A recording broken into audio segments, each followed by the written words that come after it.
This podcast is brought to you by Anchor. If you don't know by now, Anchor is the easiest way to record your podcast and get it out to your listeners. Anchor allows for you to record from anywhere using your web-enabled device like computer or smartphone. It has built-in creation tools to make editing and presenting your episodes a breeze. And when you're finished, Anchor distributes your podcast for you so you can be heard on Apple Podcasts, Spotify, and many more podcast platforms. Anchor even allows you to make money from ads like this one, no matter the size of your audience. And the best part about it all is it's absolutely free. Anchor is the easiest way to start your podcast. Download the free Anchor app or go to anchor.fm to get started today. Talk your shit, Captain. All right.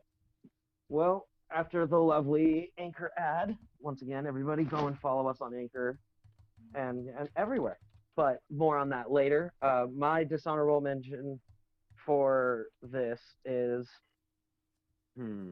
well, I had, you know what, I'm just going to keep it because I think it's still a good point. I had two, but I think the one I did first is better.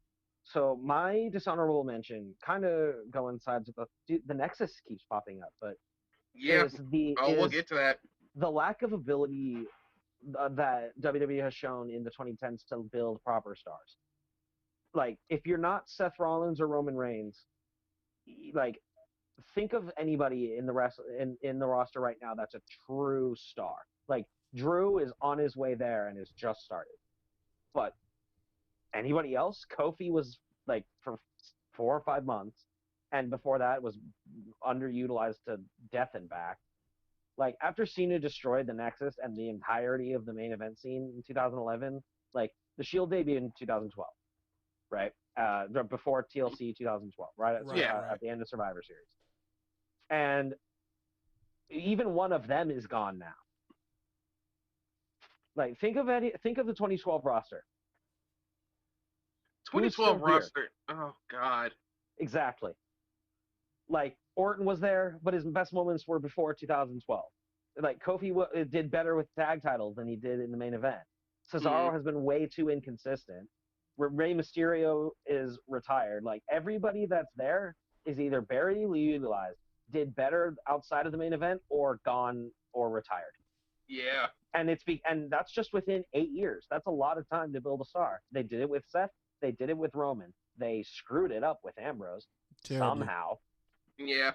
And, like, I don't know. That's mine. Is if you're not Seth Rollins or Roman Reigns, they did a terrible job building new stars. Like, look at somebody like Apollo Crews. If he was able to get a decent enough, or like if he had a manager, like, he has the strength of Brock Lesnar and moves like a cruiserweight. He should be on top of the world. Yeah. Look at Lashley. He's been inconsistent in WWE for 2 years, and it's only now that he's got MVP with him is he actually doing anything. The whole Lana scene was destroyed. I mean, Rusev Leo Rush been was WWE great. champion in 2015. Leo Rush was great for him. Yeah. Look at the League of Nations. That should have been huge. Yeah. Okay, think about all the 4 guys in that stable. Real quick. They should have been massive. What's crazy about the League of Nations is that a WWE video game did it better than WWE itself. Exactly. That's sad. That's like, sad. And look at, like, Sheamus. Like, he was big in the early 2000s, or in the early 2010s rather, and they screwed him up too. They completely just destroyed Sheamus's character. Like, he won the WWE Championship in 2015. Sure, he won Money in the Bank. He all these accolades. Is he relevant right now? So here's what I attribute to that. Not really. Here's what I attribute to that. When they shrunk the roster. One of the. So remember when they shrunk the roster and they unified the 2 belts and they got rid of the big gold belt? That's really when Sheamus kind of fell off. Yes, exactly. That was what? That was 2014, 2015? That was 2014. Yeah. Because Mania 30. Because Orton had it, then what? Brock had it? Then The Rock had it? Brock had the big gold belt. No, he didn't. Did he have the unified? Yeah. Brock held both belts at one time. Yeah. Okay. I think he didn't unify it. That was Orton? Oh, no. No, because they had a match for both belts, Yeah, right? Orton and Cena. It was Orton and Cena. Cena won that match, correct? I'm not totally positive, to be honest with you. No, Either way, I Brock got believe to Cena it. won that one. Brock got to Yeah. it, and they tried to make it. They really tried to make artificially extend that reign because he's not there, but that doesn't really work. It never works when your champion is non-existent in your company. Yeah, it never works. Oh, wow. It just I feel like creates that's a low-key problems shot. for the current roster. I feel like that's a low-key that right shot. That right there is the equivalent of having your car and no engine. You're not going anywhere. There's nothing. What is there to worry about because you don't have a car? You have a metal box. You have a shell. Yeah, exactly. You have a shell. You're not going anywhere. Yeah, the biggest problem is like all of their big stars. Think of the roster. I know everybody goes back to it, but think of the 2008 SmackDown roster. You had 6 guys, the main 6 guys that at any point could have been the lead of the show, and the show would have been fine. Exactly. Who do we have now? 3? Yeah. Honestly, I can't even think about anybody in this generation right now that can hold the show on their own. Seth can. No. Roman kind of can. I can't even say that because right now the Monday Night Messiah gimmick is kind of whatever. I feel like if they had a better theme song. And look at like our Money in the Bank winner is Otis, and I love that he won it because that's how Money in the Bank should be, right? Yeah, absolutely. Really quickly, before we go any further, go check out my fantasy booking of Otis. I think I did a great job. I think you did a really good job. But that shit would take a whole fucking year. Exactly, and that's the problem. Is we've had 2 guys that were built up over the last decade, and that's Seth Rollins and that's Roman Reigns. Mm-hmm. Anybody else has been extremely inconsistent. And you can kind of pair this with 50-50 booking, to be honest, because you can't just have your big star lose the day before a big pay-per-view, and then all of a sudden everybody expects them to win all the time. You have to have a consistent push. I mean, you don't have to have Hogan a 99% win rate, but your big guys should be winning more, and they should be in bigger angles, and doing neither of those things and having 50-50 booking on top of your obvious inability to build a lack of stars means your roster for think of the roster between 2012 and 2016. It was lackluster. Alberto Del Rio was not great. No. Ricardo was better. He was Alberto Del Rio. Yeah, and then we had Dolph Ziggler for a little while, whatever, because Vince was not really high on Dolph Ziggler. Who else did we have? We had Orton and Cena. We had Daniel Bryan eventually. We had Big Show for a couple. Yeah, it wasn't Big Show and then he lost to Daniel Bryan beat Big Show for the big gold belt in 2012. Okay. Yeah. Why was Big Show holding titles in 2012? He should have been holding those in 2005. The only belts that Big Show should be holding anywhere in the 2010 should be lower mid card belts. Listen, if he's going to hold one. Excuse me. Hold on. Let me correct this. Let me correct this right now. The only belt that Big Show should be holding in the 2010s are the belt to his pants because he lost so much weight. Yeah. Which is good for him, by the way. And good for him. Also, can I just say this real quick? And I know they're not giving us any money, but I'm going to say it. Go watch the Big Show's television show on Netflix. His Netflix show? Yes, his Netflix show is absolutely amazing. Delightful. It's delightful to watch. It's so good. It's wholesome content. Go watch it. I actually like the kid actors in that show, which is kind of hard to do because kid actors annoy me. I'm watching Food Wars on Netflix. And I just want to say that there's a brilliant moment in that show where it's Mick Foley and and Mark Henry. Oh, it's they're singing I Want It That Way. Yeah. It's so great. It's hilarious. I'm watching Food Wars on Netflix. If you haven't watched Food Wars, it's an anime where people have orgasmic reactions to food. So that should show you what kind of content I'm looking for.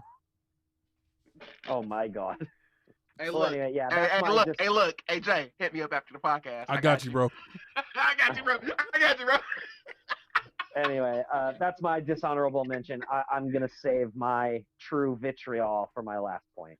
And now it is time for the rattle off, folks, where I'm just going to throw out stuff that I remember in the moment because honestly, I didn't have a lot for this, but I just thought Screw it. Why not? Talk your shit, bro. There was a lot. You can think of a ton of shit. There's a lot. So I'm gonna start with. Oh mention. Jesus, that was so loud. Dude, Sorry. you peeked me, and I'm not even looking at a display. Oh man, that's crazy. It's like somebody hit a mic. We didn't peek.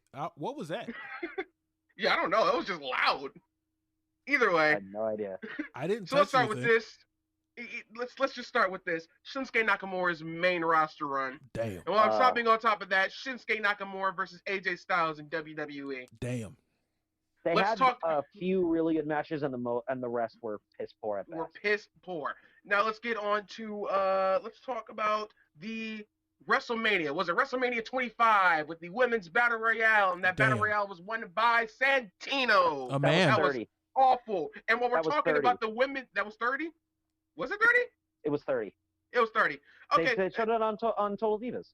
Oh yeah, and while we're talking about divas, let's talk about the divas in WWE at that time. Yeah. Awful. That entire division was let down by their company. Hey, so while we're here, hey, hold on. Wait a minute. Hold on. But this is a segue real quick. While we're here, let's talk about how the fact that the first women's Money in the Bank match was won by a man. Oh yeah, it was won by Ellsworth. It was won by Vince McMahon. Vince McMahon. Dude, okay, so do you remember?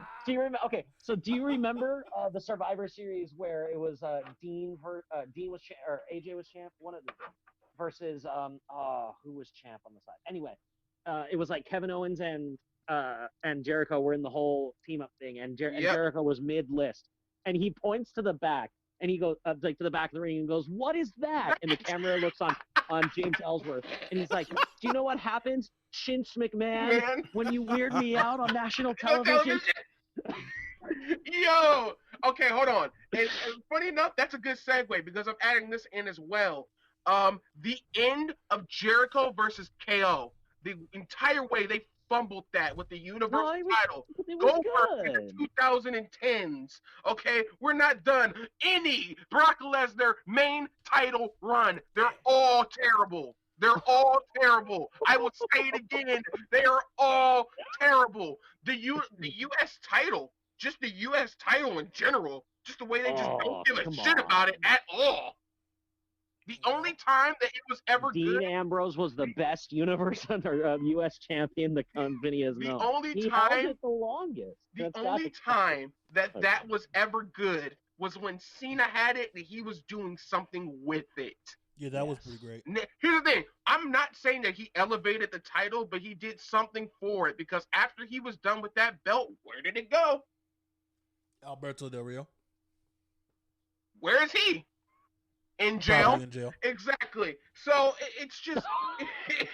That's an allegation. We don't know if he's actually in jail. Hey, look. I'll add that too. I will add that too. Alberto Del Rio, just awful. Yeah, all of Alberto Del Rio. Also, did anybody else get really, really annoyed whenever Michael Cole called it a cross arm breaker? That's not a thing. It's called an arm bar. Right. Just say it. Cross arm breaker.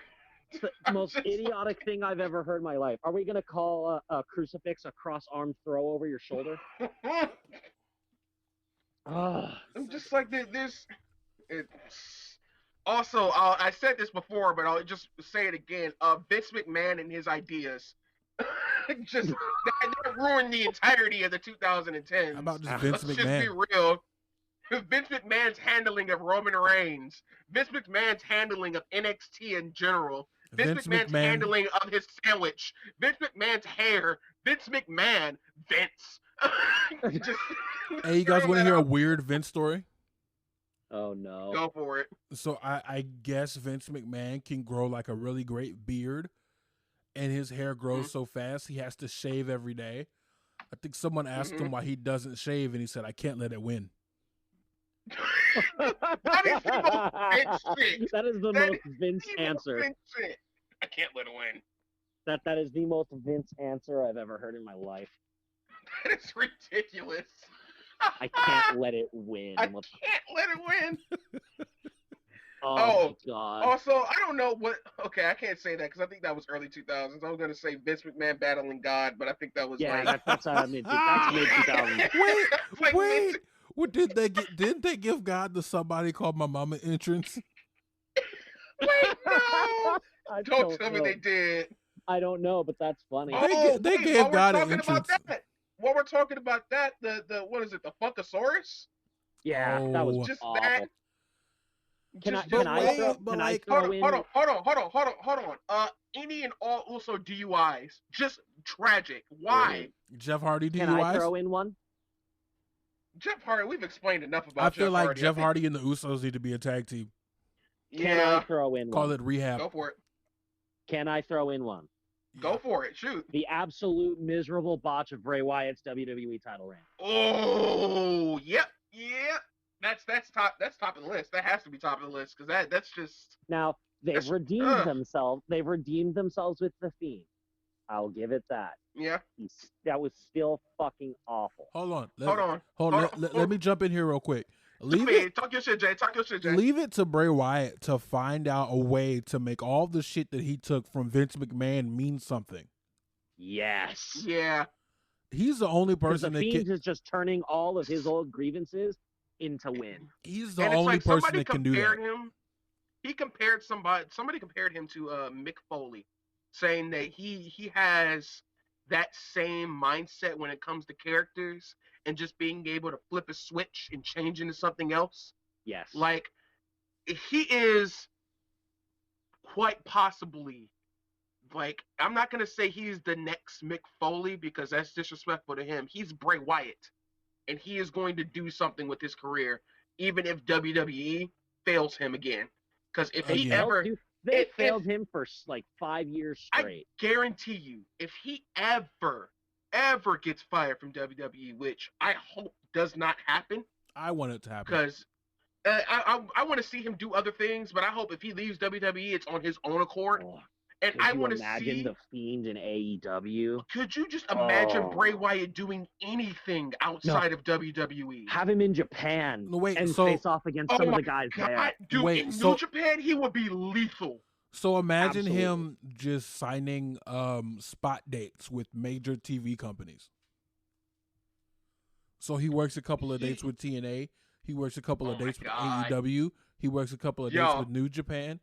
And And he like, just has his own character. He just pops up, attacks people, and works a couple matches. Also, like, can we remember that Bray Wyatt is like a third generation guy? His dad was Barry Windham. Like, IRS. Can we yeah. like, dude? Third Yeah. generation wrestlers. Black Jack low-key Mulligan go was off. his grandfather. yes, Yeah. So wait. like he's So wait a minute. huge. So I was watching this one thing. I think it was a ride along. And that's where Mhm. Bray Wyatt he tells this story about the Fiend. And Okay. Mhm. like it was the Fiend before we knew it was the Fiend. Like I guess it possessed him. And he had like Mhm. white hair and it was tall and red eyes. And then he comes out with this. Guys, the Fiend has been a thing for like a while. He's had this idea Wow. because he's a brilliant worker. Like, come on, he survived Husky Harris, which we will get to. And you know what? I feel like this is a great place to end this segment because we just started talking about how great Bray Wyatt is. And this is a shit episode. So we really should be shitting on everything. So let's move on to the general worst wrestling thing of 2010. Should I go first? Because mine is like super serious. Yes. Yes. Okay. Here's the Yes. thing. I think this is how we should do it. Jay, you go first. I'll go second, and we'll leave the seething heap of rage that we know Kirk is going to lay down for last. Yeah. All we'll, right. we'll let him go. So let Because me we've talked about Nexus enough on this show, but I just need to talk my shit. You feel me? talk your shit, bro. But Absolutely. not yet. But Yeah, not I need yet. to talk my shit. But not Do yet. your thing, Jay. So I'm gonna bring up some names who have been failed by this company. Test. Let's talk about some other people. Jake the Snake. Perry Saturn. Oh no. Trevor no, not Trevor. Lance Cade. Virgil. Oh, I'm wondering where this is going. right. Heidenreich. Okay. Yeah. So we're Don't definitely put still in Animal and WWE. Heidenreich. Don't put Animal and Heidenreich together ever again. Sin Bodhi. Um, yeah, Jeff Hardy. Yeah. So, I'm very curious where you're going with this. Yeah. Same. so hear me out. These are people who have been failed by the WWE in one aspect or another, while with the company and even away from the company. You have Jake the Snake over here going on GoFundMe to raise money. Jake the Snake and Perry Saturn both going on GoFundMe to raise money for medical treatment that they need in their old age after they've given so much to this industry. You have Test and Lance Cade, who passed away at such an early age because of this industry, and they lacked the support that they needed from their former employer. You have guys like Jake the Snake, who not only had to raise money for their medical expenses, but still have to work in some capacity or another for a different company. I'm just assuming, I don't know the man's personal financial situation, but to make sure his ends meet. Like, this company is terrible at giving back to the people who give their bodies and lives to this business. I'm talking about the fact that WWE still has the nerve to have independent contractors versus actual employees. Wrestlers are not employees in 2020. So they don't have they don't have access to health care or benefits. All of that has to come out of their own pocket. Right? So even the NFL has a legacy fund for people who have played football for no matter how long and gotten injured because of it. And so you have all these guys, especially after they realized CTE was such a massive problem for them. Right. Yeah.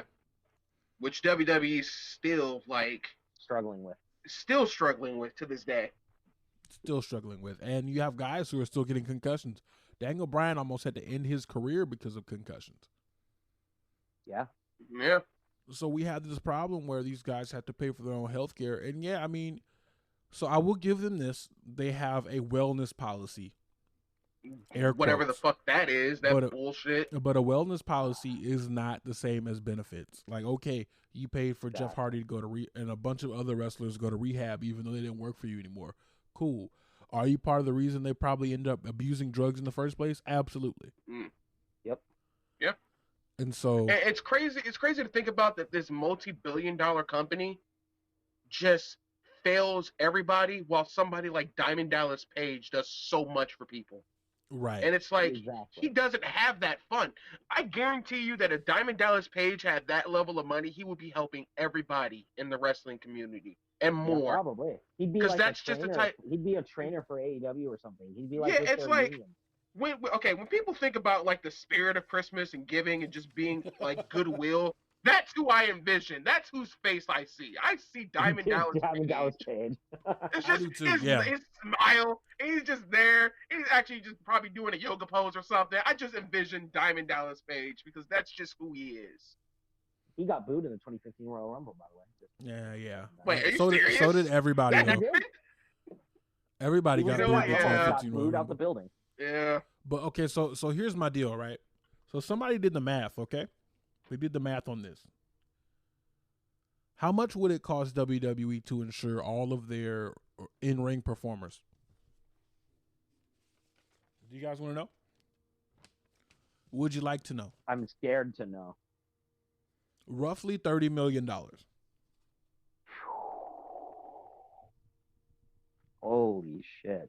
That's okay. So check me out. Do you know how much money they made in profits a few years ago? I have no idea. $100 million. So they easily could have. Yes. So WWE being cheap as usual. But wait. Surprise. But wait.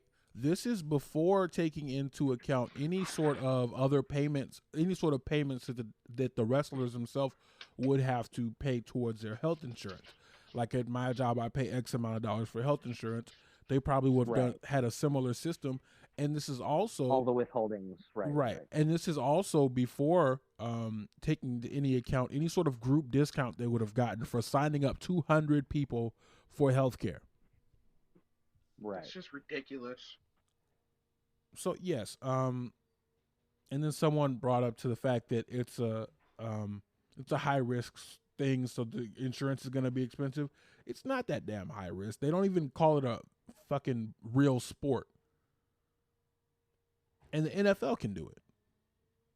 Yeah. So if the NFL can do it, you guys can do it. Also, there needs to be a legacy fund for these guys who literally fucked themselves up for you, for us, and they still have to go to every damn signing convention and sit there sad and lonely because everybody has a Virgil autograph by now.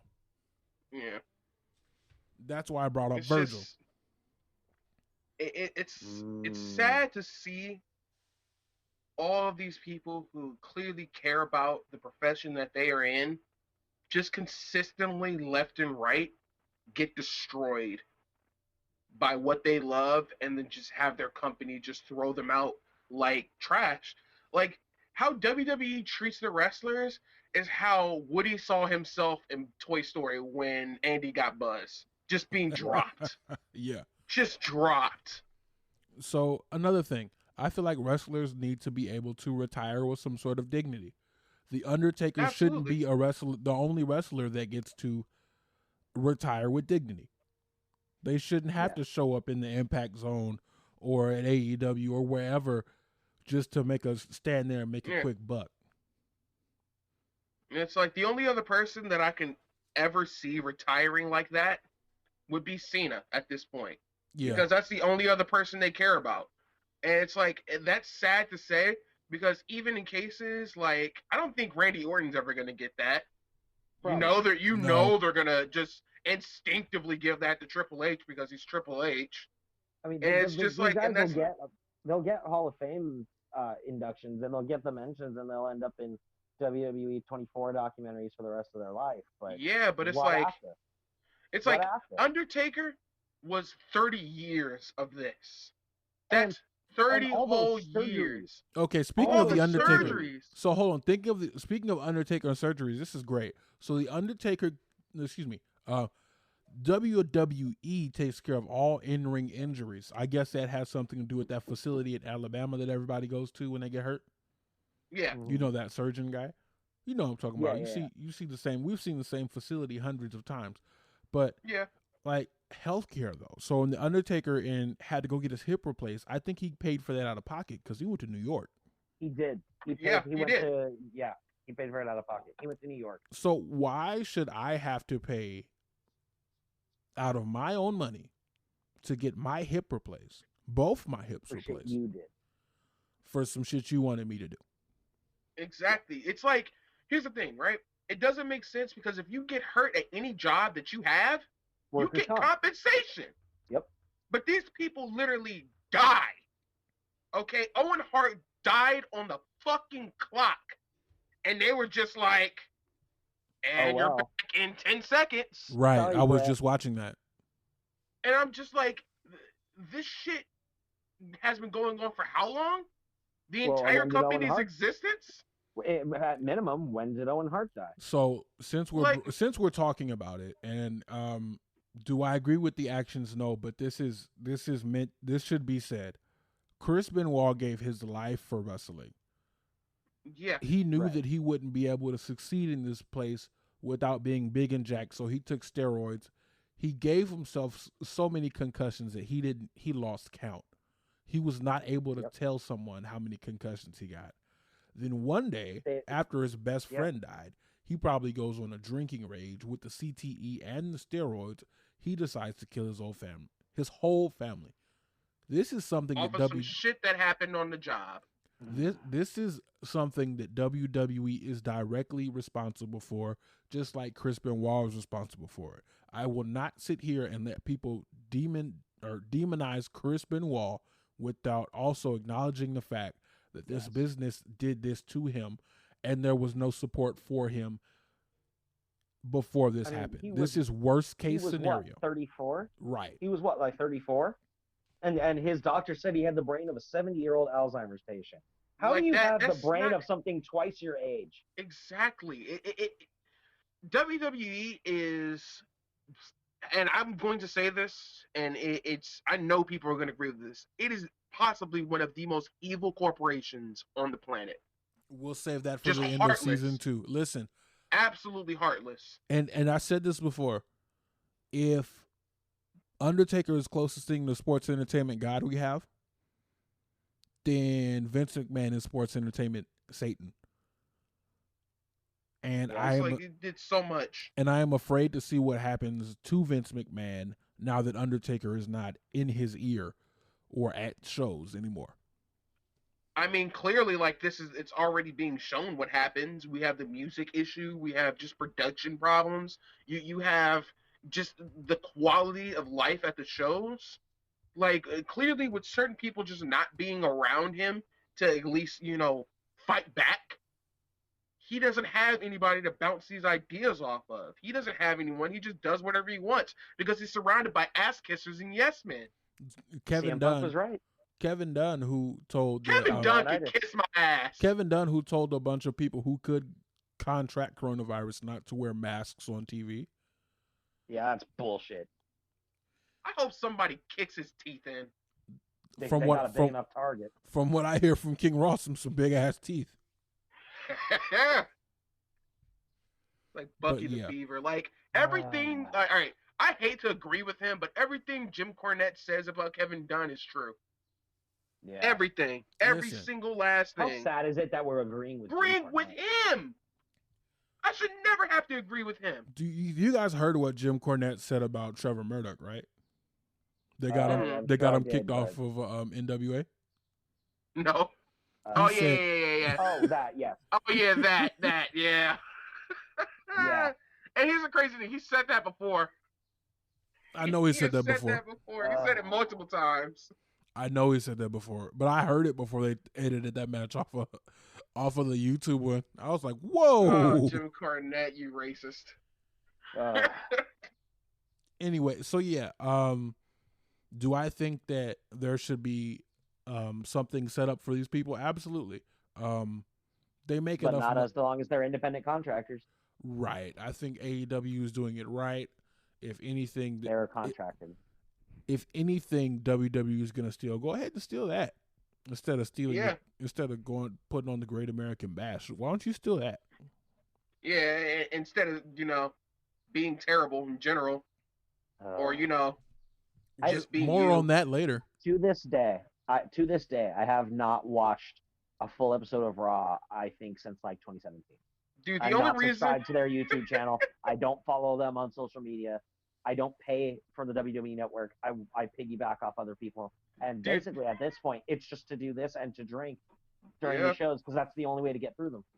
And what's funny is the only reason why I will watch full episodes of Monday Night Raw was because at my job, there was literally nothing going on. And those episodes would take me from 5 o'clock to closing. Yeah. So it's like it got me through my shift. Oh, wait. Did the commissioner's back? The commissioner returns. Hold on. This is the commissioner, the best commissioner ever. Hey. Why are you here? Wait, are we doing another episode? we got about 3 episodes almost, it feels like. Why are you here again? You came in just in time for for Chase to fucking lay down some shit about Aren't you at work? Wait, how aren't you getting fired? We don't want you to lose another match. We don't need you jobbing to life. You're doing enough of that already. Are you done with work or are you on break or something? No, I'm on like a quick 5-minute break. All right. So you're here for the rant because 5 minutes is perfect amount of time for me to rip into. It's also it's also another perfect amount of time for the commissioner to lose another round of predictions. But more of that on Wednesday. Oh, ouch. All right, folks. So, what happens when you have developmental talent and you decide to rebrand them as a full show because you're getting rid of one of your flagship shows that you already failed, i.e. ECW? You get NXT. NXT in the 2010s was the absolute worst shit. It is like if the real world met wrestling and then had the worst baby ever. Like The Miz? the baby. No, the Miz is actually great. NXT in the 2010s wasn't even worthy enough for me to wipe my ass. Okay, You didn't wipe they your ass in had- 2010 I said it wasn't worthy enough for me to wipe my ass with because I it, use or much better shit. That's Oh, what the quarter's for. Yeah, there it is. Oh, my there it is. So you have this, and it's just let's have a keg running game. Let's have fake promos, and then you have some stuff where it's like Daniel Bryan versus Chris Jericho, and it's just All right, the commissioner has to go. Bye. bye, Commissioner. This guy. It shows up and leaves. Terrible at his job. No, Anyway, no, he's great so- at his job. He's the jobber. He took that loss and ran. Yeah, look at that. That boy caught an L faster than WWE in any year. Really? Caught an L faster than Daniel Bryan at WrestleMania. Ooh, caught an L faster than Brock Lesnar at Survivor Series. Wow. Caught that L faster anyway. than Chavo. Caught that L faster than Chavo Guerrero versus Kane. Caught that L faster than Santino in the Royal Rumble. Oh. Caught that All right, L faster anyway. than Jack Gallagher. Oh, damn. All right. Don't do this to me because now I got to really think. All right. So, anyway, back to what I was saying. They just did so much shit wrong with that show. And when the first season ended, so did my love for that show because I was just like, you know what? This is no longer worth my time. But then something brilliant happened. Yeah. Like a light bulb opening in the heavens, skies opening up, and God saying, here, have this on a silver platter. They handed you one of the best debuts in wrestling at that time, which was the Nexus coming in and fucking shit up. And you know how good that shit was? Because they redid it again with the Shield. That's how good that debut was. That debut was so good, it got Daniel Bryan fired for a little bit. Okay? Now, that's also a reason why it's another one of the worst things was that whole Daniel Bryan moment choking them. They fired him for that? You're a fucking wrestling show. Just say it was a part of it. Just, ugh. The sponsors would be mad. Yeah, but it's just like, it's like They you should have do told him all- that what was available to do. Exactly. It's like they did all this good stuff, and like they debuted June 7th. They had a whole half of the year to roll through of just great booking. And instead, no. When they debuted the match against, what was it, Punk versus Cena? That's what it was? It was Punk versus Cena. They showed up and they just destroyed everything. Just to, and like attack, Justin Roberts. And it was crazy because, it was just madness the entire end of the show. And it made you want to tune in next week to see what was going on. It was the first time in a long time where WWE was actually doing something like legitimate. And then, like a nightmare, it just happened. Overnight, they were just completely buried by one of the worst people to ever have a hand in booking ever, John Cena. Okay? Now, we can say a whole host of great things about Cena and his life. We could talk about all the Make-A-Wish things that he's done. We could talk about just everything he does outside of wrestling.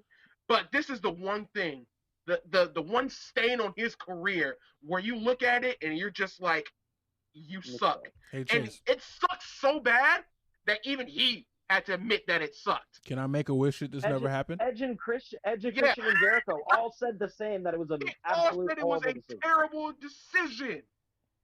It's like that was the a lot of people like to say the birth of Super Cena happened earlier. No. I like to say the birth of Super Cena happened that night because shit on every member of the Nexus. Every last one of them. You had, hold on, let me do some counting real quick. How many people was that? I was like, what? So it was Wade Barrett, Justin Gabriel, Husky Harris, Titus. No, not Titus. Michael Tarver. Carver. Yeah, Michael Tarver. And Heath Husky Slater. Harris? Skip Sheffield. Skip Sheffield. Yeah. And also Darren Young. Oh yeah, that guy. So it's like he just shits on him for an entire half of a year. And it's like you have the thing where he has to join the Nexus or he gets fired. And it's like if he actually got fired at that moment, I would be happy. I would be so happy if he got fired at that moment. Because, like, you ruined something that I was actually interested in. And then don't get me started on the new Nexus. What the Oh, fuck God. was that? Okay? Like, yes. What you about have the one of core? Greatest. Hold on. I'm not done. I am not done. All right? So you have Calm the heck down. no, because I am mad about this. This is one of the things that is a stain on wrestling is the Nexus fumble. They fumbled this entire group. You're cussing in front of my boss. Stop. Nobody told you to jump on the Nobody call. told you to hop on here with your boss. But anyways, keep going. Anyways, you have Anyways, keep going. you have CM Punk show up, and he's like, the first time this group has had any like bright light. It's like he can, in fact, try to save this, but then nothing comes out of it. It's just CM Punk and his lackeys, like he did with the Straight Edge Society, except it's not the Straight Edge Society. Oh Which my was God. better, by the way. Which is way better. And then you have like Mason Ryan get added in. It's like he does nothing for the group. We And already then talked out of about him. nowhere, right? He's already talked about him. And then the only good thing that came out of that run was the pipe bomb. The And they pipe split. bomb. They made Something that- core at the same time. Right, and it's like the core happens, and it's like this whole group just got failed by their entire company. Was it the core with two R's or two E's? It was 2 2 R's. R's? Okay, yeah. And it's like it's so sad that this happens and people still wanted to watch WWE. Like that's what made you want to go to the shows, like the way that they're doing this. This is supposed to be the next generation of superstars that's supposed to take over for people when they get too old and can't do it. And you failed them. What am I supposed to expect from this? Shit. As a Yeah, viewer, what am he I supposed to stares down- be happy about? Yeah, he stares down Wade Barrett and Justin Gabriel, and somebody brilliant Vince McMahon backstage moment just says, you know what, these two guys, nah, Cena. Damn, Exactly. he gets DDT'd on the concrete outside, still manages to finish inside the ring, and gets rid of both of them in under 5 minutes. It's bullshit. Now, this does have a somewhat happy ending, folks. Believe it or not. Because out of this, they gave us Bray Wyatt. They gave And us Daniel Bryan. Daniel Bryan. It gave us Wade Barrett, just in general in wrestling, just doing his I've got thing. some bad news. Right, Bad News Barrett. And it's like they gave us the small They botched moments that too. with Darren Young, with him and Bob Backlund. Like that was fun for a little while. It's like Yeah. it gave Boring. us some bright moments. And even now, I don't know if you guys knew this, but in 2018, believe it or not, some members of the Nexus got together and actually performed in a tournament under the name the Nexus Alliance. And that was Michael Tarver, Yes. Darren Young, and Justin Gabriel. And they were in the I heard Chikara of King that. of Trios. Okay. So it's like these are stars that completely just got swept under the rug overnight. And that's I mean, obviously it's projecting into the future. We never know what would have happened. Like maybe Michael Tarver isn't actually as good. Maybe I almost said Justin Black. Maybe Justin Gabriel turns out to not be all that fantastic. But here's the thing. But we never got to find out. But here's the thing. If you We have a group never of got 5 that. people, you have time in 10 years. You have time to be like, okay, let's push this guy. Okay, didn't work. Okay, let's Exactly. push this You guy. have like so much, and it's like they could have ran WWE for like a year and a half at most, just because of their tactics. They Minimum. were like a pack of wild wolves, and they would just attack people like crazy. Just imagine never being able to make it to a championship match. Yep. In New Japan, you'd get heat for days because they don't do that. No. Exactly. So it's like you had brilliant, and you just fumbled it. It's Yeah, what fumbled it. got it's what got Carl Anderson and what's his face? How am I forgetting his name? The other one, Luke Gallows. Luke Gallows. It's what got them over in New Japan in Bullet Club Yeah. because they just came and destroyed everything, and nobody in Exactly. Japan had done it before, and it was considered a massive disrespect to the wrestlers and the fans, and they said, "Go screw yourselves. We're going to do it anyway," Fuck you and guys. they got Yeah. hugely over. And it's like, And we never got that with the Nexus. We got it for 6 months. it's that was it. ridiculous. It's ridiculous. All right, guys. Does anybody else have anything else to add to this? Because No, I think I'm done. I think I'm done. We've gone on this too far. Now, for what we've all been waiting for. The main event, folks. The main event of the evening. I think we're all going to have some shit to talk about this. Jay, let's allow this man to talk unimpeded for the first 5 minutes of this rant, if it's 5 or less. Let's mute ourselves and just let him speak, because we know that this is going to be volatile. I got you, bro. Talk your shit, man. Kurt, you have the floor. So, with this, I'm going to use my 5 minutes very wisely, and I'm going to talk about what, from any sane person's standpoint, and I'm not saying y'all are insane for not picking this, because those were good too, but from any person, even outside of wrestling, people gave them shit for this. And this is the deal that WWE reached with the Sultan of Saudi Arabia, and the TV deal that came about with it, the pay-per-view deal, and everything involved. It was all bad. And I'm just going to name off a few things that came from this, just as bullet points, and then I'm going to get to my major grievance. They got decreased pay in 2019 because they couldn't keep up the bill. The WWE women were forced to wrestle meeting their standards just so that they could protect their stars' lives, because as we all know, Saudi Arabia isn't exactly kind to women when it comes to human freedoms. The top-level people in the company got caught for insider trading and are still ongoing in a lawsuit because of this. And then the absolute worst part out of all this is right before this deal went into place, there was an American journalist that was assassinated via dismemberment by the Saudi government.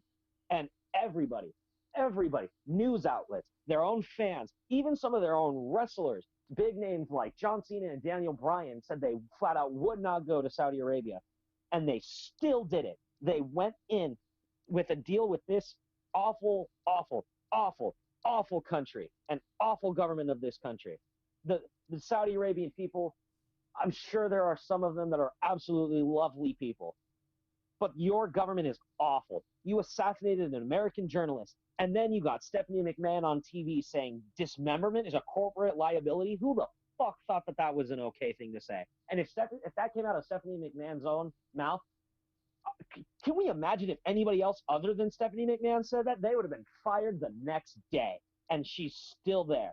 And then she goes and sells her stocks after they realize that this is going to be a bad corporate deal. We got literally where almost 200 wrestlers and crew were detained and held hostage because WWE couldn't pay their bill. And the Saudi government basically said, oh, so all these wrestlers, yeah, they're not showing up at your next event. They're staying here. Hold on. Wait a minute. Woo. It wasn't because the WWE couldn't pay their bill. It's because the Saudi government didn't pay their bill on time. Right. Sorry, I misspoke. Nah, that heat was needed. Because the Saudi Arabia deal was the dumbest thing. It was the blood money deal. It was the blood money deal. This was absolutely not giving a shit about human lives, and they saw the dollar sign and the zeros that followed it. That's what this was. There was absolutely no reason. If any of us ran a company and did that, oh my God, can you imagine if it came out tomorrow that Ring of Honor had a Saudi Arabia? They would be kicked out of the market completely. Exactly. Nobody would deal with them again. But because WWE has a position it holds, it gets to stay, it gets to profit off it, it gets to make jokes about the killing of somebody who's exercising their right to press in an entirely different country, and they get killed for it, and then they joke about it on television. Fuck that. That's bull. There's no way that any other company could do that and be safe. They'd be absolutely ostracized. And part of this is going to go at the fans, because why are you still watching WWE? I really want to be on. I really want to ask people that are religious about watching this company, why do you still watch it? Why don't you go ask Dirty Quarter? You see, it's hard to feel that way sometimes, because it's like that Saudi Arabia deal was absolutely awful. But then you have stuff like that clearly is good entertainment, like NXT, and it has to be attached to WWE with all of these amazing wrestlers, and then you just have to stop and think, and it's like, I guarantee you that when Vince saw the backlash for that, when everybody in the production room saw backlash for that, they were just like, well, the fans wanted pyro. Because that was around the time that pyro was out, and they were trying to get money to get stuff back that they were losing. Right. So it's like they were just doing this just so they can get stupid shit back. Like, if I could go back in time and just be like, you know what? Yeah, I don't want the pyro back. If like this is what it was leading up to, I absolutely would. I would never complain about it. I would have never complained about it. And it didn't even give us good quality TV out of it. No. We almost got like The Undertaker almost died. Yeah. We got like one of the worst main events ever with the DX versus Brothers of Destruction. We got Shane McMahon, who inserted himself into the World Cup and took it from Dolph Ziggler. Like, and wait a minute. Or was it The Miz? Hold on. Wait. It's crazy though, because the best thing that came out of that entire Saudi Arabia deal was somebody almost dying, and that was Titus O'Neil tripping during the Greatest Royal Rumble. Yep, that was it. Like, and wait, how hold is on. somebody almost getting hurt the best thing about your entire pay-per-view? But wait a minute. Why did I have to watch Natalya and Lacey Evans wrestle in sweatsuits in like 200-degree weather? But because their government the men is can dumb. be out there in almost thongs, and it doesn't matter. Wait a minute. Like, that company is terrible. The rider, like, that country is terrible. The rider for the Greatest Royal Rumble had Yokozuna on it. Yeah. Are you serious? Yeah. Yeah. Yeah. That's why they had that sumo-looking dude I can't. that wanted Yokozuna, but he hasn't been with us in years. In many a time. year. Yeah. Like, and for something that just lasted 2 years, I mean, not even 2 years, they canceled the deal early. For something to last a year and a half and yield that many They didn't cancel the deal. things. They didn't? No. Wait. They didn't? No. You're joking. So whatever shows they can't have now are just going to get added on to the back end of the contract. Wow. Guys, so I have something else that's terrible about the 2010s. What's that? And by 2010s, I mean this year, the next decade. So apparently, it is being reported at this moment that Kairi Sane will be heading back to Japan after her current WWE contract expires because she wants to be with her husband. Great. Wait, I'm not finished because I said this was worse. It is also reporting that after returning to Japan, she will only be wrestling for 1 more year before retiring entirely. Great. We are in the final run. It seems like we are in the final run of Kairi Sane's career. That's the thing. So let me talk to. This is like a sidebar, but extra sidebar. Yeah, women's wrestling is strange because women don't want to be wrestlers necessarily their whole lives. Women want to have families and settle down. And once you have a child, there's really no more room for wrestling. I said it via Twitter when Becky Lynch retired. We might be seeing the last of Becky Lynch in WWE because once you have a kid, you don't want to go back to the schedule. Yeah. And the only person that I've seen do that is Mickie James. Because fuck them kids. All right, let me just say this right now. I do not agree with what he just said. Wait. No, I'm joking. We are at the Second Turnbuckle podcast. Wait a minute. Okay. That was a joke because it kind of seems like that. But no, Nick Aldis' schedule is a lot more forgiving than Mickie James. So, she had one supportive parent. I didn't mean it like that. It's... No, I know. Y'all know the joke. But when you said that, why did I imagine Michael Jordan's face? You know exactly what I'm talking about. So you said that, Michael Jordan's popped in because fuck them kids. All